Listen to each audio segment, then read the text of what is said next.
Primera serie de 50 Benjamín. Perdón. Lo uso poco.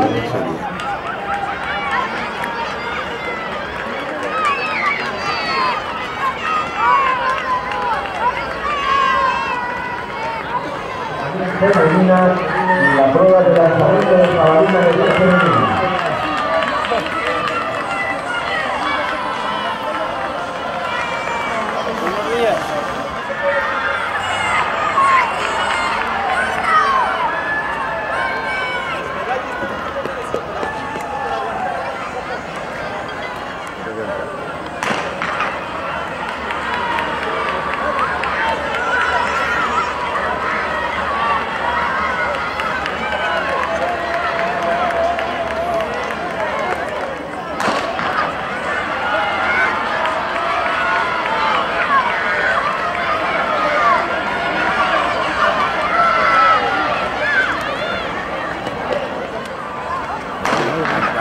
Tanto dura la carrera allí.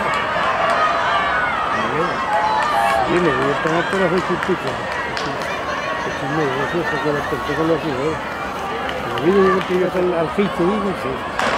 Hay uno que ir por la tarde. ¿Por qué no vas? Pero nosotros sabemos si no vamos. ¿Por qué no vas al dragón?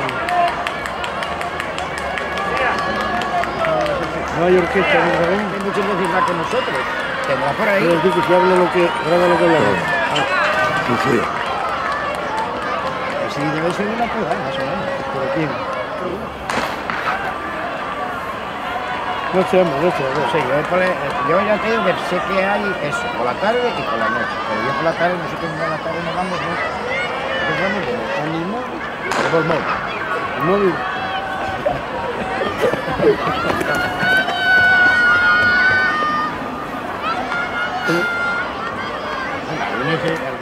No había aquello. Hicieron el otro día los 50 años. Sí. El año pasado hicieron los 50 años. Y yo cuando fui era la segunda vez que había todo eso. Sí, pero tú de amistad conmigo. Estamos hablando del año 75. Sí. Así que claro. Primero tuvo un bar en la que casa de mi madre. Si no lo conocí yo tampoco. Esos fueron los que, y decían ellos los que quedan los extras.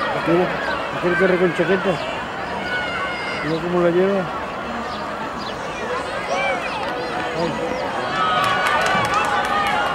Pues el cuartel ahora ya ves cómo quedó. Simanca. Llegó para el departamento municipal. Pero lo de la COE donde estaba la...